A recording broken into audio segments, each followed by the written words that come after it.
You don't need to be a mind reader to see someone's true character. You just know where to look. And here's the catch. It's not in their words, it's not in their carefully crafted public image, and it's certainly not in the fleeting moments of charm they display when they want something from you.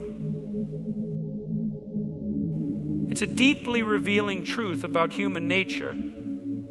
How we treat those who hold no power over us, those who cannot offer us status, wealth, or influence, says far more about our character than any grand gesture or public act of kindness.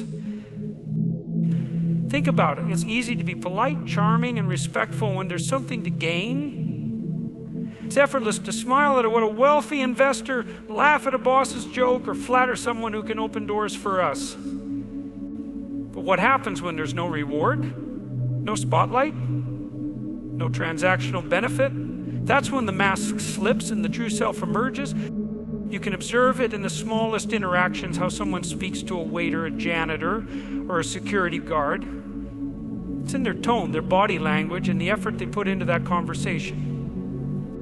Do they make eye contact?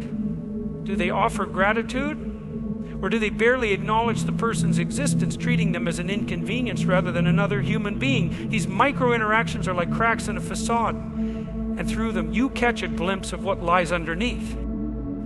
Some people have an unsettling ability to divide the world into two categories, those who matter and those who don't. They walk through life with a kind of selective courtesy, reserving their best behavior for people they consider important. But here's the thing, the selective kindness isn't kindness at all. It's strategy, it's a performance tailored for personal gain. Real kindness doesn't discriminate based on social status, wealth, or perceived usefulness. It flows naturally, consistently, and without calculation. Imagine this scenario: a CEO walks into a room and greets the senior executives with a warm smile and firm handshakes, but barely glances at the office cleaner standing in the corner. What does that tell you? It reveals an imbalance in their character, a failure to see humanity as something inherent in every person, not just in those who hold power. A person who genuinely values others does so without conditions. They don't measure the worth of their interactions by what they might gain in return. This principle extends beyond individuals to larger systems and cultures. Entire workplaces and organizations can be defined by how they treat those at the bottom of their hierarchy. A boss who respects their team, who listens to the quietest voice in the room, who ensures that everyone feels seen and valued, that's a leader with integrity. On the other hand, someone who treats employees like disposable tools or invisible background characters is revealing a flaw in their moral architecture. And then there's the question of vulnerability. People who cannot offer a status or power often exist in vulnerable spaces. They might be economically disadvantaged, socially marginalized, or physically weak. It takes strength of character to approach vulnerability with compassion instead of contempt. Weak people often punch downward. They exploit, ridicule, or ignore those who can't defend themselves. Strong people, on the other hand, protect, uplift, and empower. You see this dynamic in friendships too. A friend who only shows up when it's convenient, who disappears when you're at your lowest, isn't really a friend. But the person who stands by you when you have nothing to offer them, when you're struggling, failing, or broken, that's someone with true character. Because in those moments, loyalty isn't profitable. And kindness isn't glamorous. It's just raw, unfiltered humanity. It's also worth noting that how someone treats invisible people, those in service roles, strangers on the street, or even animals, reveals patterns that extend into their close relationships. If someone dismisses a waiter with a wave of the hand, speaks harshly to a cashier, or ignores a struggling stranger, do you really think they'll treat their loved ones with unwavering respect when no one's watching? The behaviors we practice in small, insignificant moments become the habits that define our character. There's also a subtle but important distinction between performative kindness and authentic kindness. Performative kindness seeks recognition. It wants applause, validation, and acknowledgement. It's the person who donates to charity, but only if their name is engraved on a plaque. But authentic kindness operates quietly, almost invisibly. It doesn't need an audience because it's not about building an image, it's about doing what's right. So if you want to know someone's true nature, don't watch how they treat their equals or their superiors. Pay attention to how they interact with powerless, the overlooked, and the voiceless. Watch how they treat the elderly, the sick, the struggling, and those who can't fight back. Because in those interactions lies the unfiltered essence of who they are, not who they pretend to be. Failure and adversity are the great equalizers of human experience. No matter who you are, how rich, powerful, or intelligent, you will face moments where everything seems to crumble around you. In these moments, a person's true character isn't just revealed, it's put under a spotlight. Adversity strips away the polished exterior, the rehearsed speeches, and the carefully crafted image. What's left is raw, unguarded authenticity. You can't fake who you are when you're under pressure, when things fall apart. And when the weight of failure presses down on your shoulders. When someone faces failure, their initial reaction is often the most telling. Do they blame others? Do they lash out in anger, seeking scapegoats to shield their own ego? Or do they pause, take responsibility, and look inward?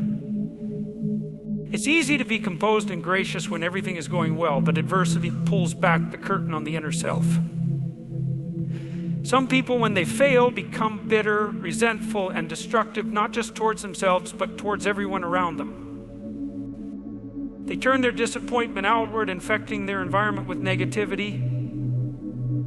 Others, however, face their shortcomings with humility, learning from their mistakes and using failure as a foundation to rebuild stronger. Think about someone who loses their job unexpectedly. How do they respond? Do they spiral into self-pity and anger, blaming their boss, their co-workers, or even society at large? Or do they take a step back, analyze their situation honestly, and make a plan to move forward? The former reaction is defensive. It shields ego from the sting of failure. The latter reaction is courageous. It demands vulnerability, accountability, and self-awareness. Adversity also tests a person's emotional resilience. Some people crumble at the first sign of difficulty, overwhelmed by the fear of discomfort or uncertainty. They shut down, withdraw, and let the weight of their failure define their entire sense of self-worth. Others endure. They may bend under pressure, but they don't break. They face the discomfort head-on, even when it's painful, even when it feels like progress is impossible. This resilience isn't about pretending to be unaffected by failure. It's about moving forward despite the fear, despite the hurt, and despite the setbacks. There's also the question of honesty and failure. When things go wrong, does someone own their mistakes, or do they distort the narrative to save face? Taking responsibility is one of the clearest indicators of character. A person who can stand up and say, yes, this was my fault, and here's how I'll fix it, possesses a rare form of integrity.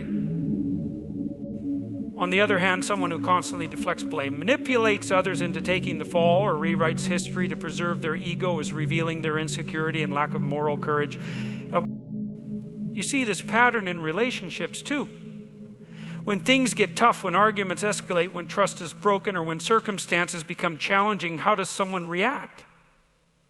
Do they communicate honestly and make an effort to repair the damage, or do they shut down, avoid accountability, or disappear altogether?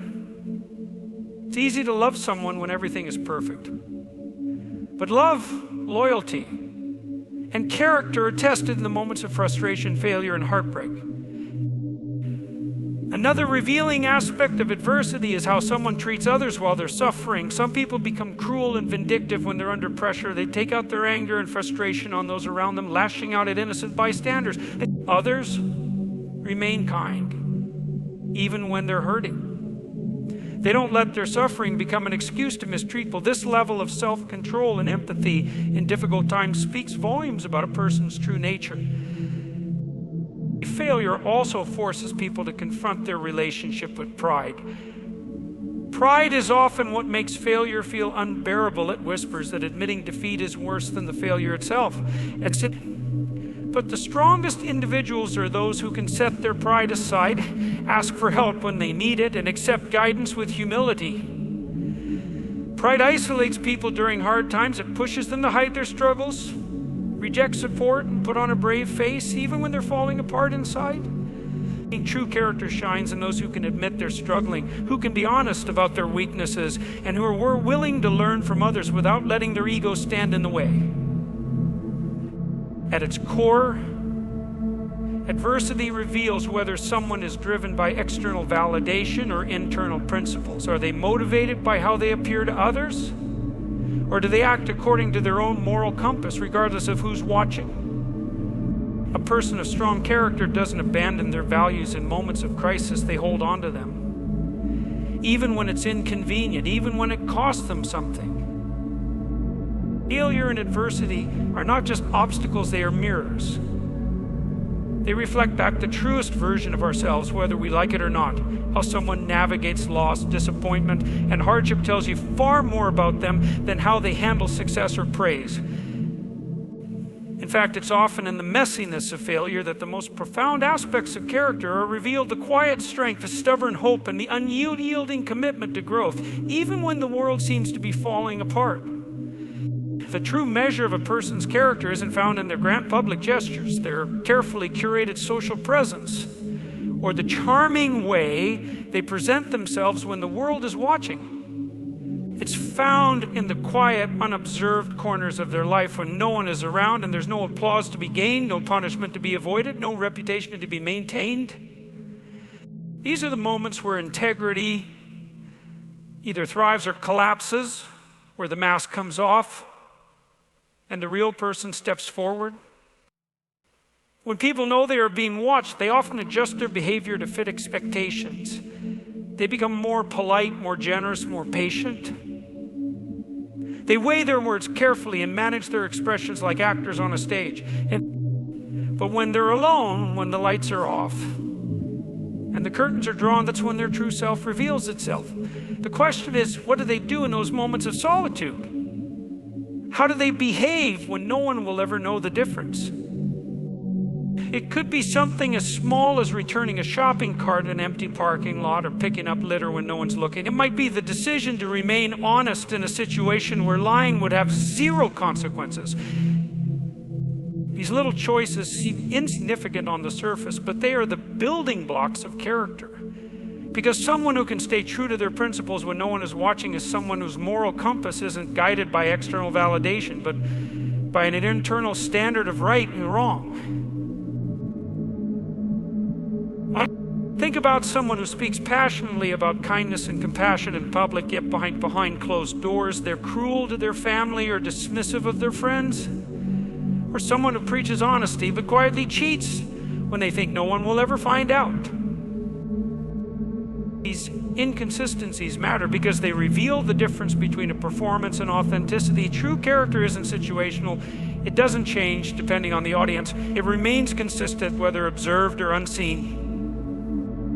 There's also something deeply revealing about how people handle power in private. When no one is there to hold them accountable, do they abuse their position? Do they exploit others when they know they can get away with it? Or do they uphold their responsibilities with care and fairness even when no one's there to see it? The answer to these questions can expose the deepest truths about a person's integrity. Technology has added another layer to this idea. Our online behaviors, what we do behind the anonymity of a screen, are some of the clearest reflections of who we are. Do we leave cruel comments on someone's photo knowing there are no real consequences? Do we indulge in content we'd be ashamed to admit in public? Do we manipulate others online because we can hide behind a username? These moments, often dismissed as harmless or trivial, are in fact profound indicators of character. They show how we behave when we think we're invisible. Another aspect to consider is self-discipline. How someone behaves in private isn't just about morality, it's also about control. Do they honor their commitments to themselves when there's no one to hold them accountable? For example, do they follow on their promises to wake up early, exercise, or pursue goals, even when no one else will ever know if they failed? Discipline in private moments is a reflection of respect for one's respect for the promises made, even if only silently. The way someone spends their private time also offers insight. Do they use it to recharge, to grow, to learn, to invest in meaningful pursuits? Or do they waste it entirely on mindless distractions, indulgences, and habits that offer no long-term value? These choices might seem personal, but they reveal priorities, values, and a person's relationship with responsibility. I consider generosity is one thing to make grand donations in public, and another to quietly help someone in need without expecting anything in return. True generosity doesn't come with an audience. It happens quietly, without hashtags, without photo opportunities, and without the expectation of being thanked. When someone gives in secret purely because it's the right thing to do, you're witnessing the essence of selflessness. There's also something to be said about how someone treats themselves when no one's watching. Do they speak to themselves with kindness and respect, or do they indulge in cycles of self-loathing and destructive habits? The way someone behaves towards themselves in private moments is often a reflection of how they'll treat others when the masks are down and the pressure's off. Ultimately, a person's true character isn't revealed in grand heroic moments. It's revealed in the quiet, uneventful minutes of their life. It's not just about avoiding wrong, it's about choosing right, even when there's no immediate benefit to doing so. When no one is watching and the world isn't paying attention, that's when character becomes real. It's in those moments that someone's values, principles, and true identity shine or fade into shadow. Power and authority are some of the most telling forces that shape human behavior, often revealing a person's true character in ways that nothing else can. When someone is placed in a position of power, whether it's a managerial role, political influence, or even a momentary authority over a situation, they are given the ability to affect others. The way they respond to this power speaks volumes about who they really are. Power doesn't corrupt everyone, but it does reveal what lies beneath the surface, and in some cases it strips away all pretense. So it's fascinating how power has the ability to magnify both the strengths and weaknesses of an individual. Some people, when given power, become more empathetic, more responsible, and more determined to serve others. They recognize the impact their decisions have and act with care, fairness, and integrity. But then there are those who are consumed by power. They wield it to dominate, control, and exploit others. The difference between these two types of people is one of the clearest indicators of their underlying character. When someone is placed in a position where they have control over others, whether it's over employees, friends, or even a family dynamic, how do they use that power? Do they use it to uplift and guide those under their influence, or do they manipulate, belittle, or oppress? The answer to this question is deeply revealing. A person who uses their power to encourage growth, to provide support, and to share successes, demonstrating an inherent sense of humility and understanding. They recognize that true leadership is about service, not domination. But someone who uses power as a means to inflate their ego, to assert control, or to punish others is revealing a character driven by insecurity, fear, and perhaps even a lack of empathy. Think about how some people behave when they're put in charge of something, whether it's a team, a project, or a community. Do they view themselves as superior, enforcing rules with an iron fist, demanding obedience without offering understanding? Or do they step to role with a sense of responsibility, recognizing that their position requires them to be both compassionate and just? There's a marked difference between those who rule with arrogance and those who lead with humility. The former often use their authority as a shield to protect their fragile egos, while the latter use it as a tool to benefit others, knowing that true power is not about dominance, but about influence and respect. This also plays out in moments of conflict. When someone in power faces opposition or criticism, how do they react? Do they become defensive, dismissing others' perspectives as inferior? Do they lash out, using their position to silence voices of dissent? Or do they listen, consider other viewpoints, and respond with a willingness to learn? A person who reacts with defensiveness or aggression is revealing that their power has created a sense of entitlement or fear. But someone who responds thoughtfully, open to challenge, and committed to dialogue is showing a maturity and sturdy and strength of character that is rare and valuable. There's also the question of fairness. People in power often have to make decisions that affect others, and how they make those decisions, whether they show favoritism, bias, or even disregard for the well-being of others, says a lot about their integrity. A fair leader is someone who treats people equally, making decisions based on merit, respect, and justice. An unfair leader, on the other hand, uses their power to further their own interests, to reward loyalty without regard for ability, or to punish those who disagree with them. These actions expose a selfishness or weakness in character that is difficult to overlook. Power also brings with it the ability to protect or to harm. When someone has the authority to make decisions that could significantly impact others, whether it's choosing who gets a promotion, who receives help, or who gets punished, how do they handle that responsibility? Do they make decisions with empathy, considering the needs and circumstances of others, or do they disregard the impact of their choices, only concerned with what benefits them? Someone who considers the broader implications of their actions, who strives to make fair and ethical decisions, demonstrates true leadership. But someone who exploits others under their authority reveals their lack of moral grounding. Another aspect of power is the ability to remain grounded. Many people, when elevated to a position of authority, begin to lose touch with the reality of those they once considered equals. They start to think of themselves as special, entitled to special treatment, or beyond reproach. This is one of the clearest signs of corruption. True leaders, on the other hand, retain a sense of humility, recognizing that power is temporary, and they remain connected to the people they serve. The ability to remain humble in the face of power is a reflection of deep self-awareness and a commitment to serving the greater good rather than oneself.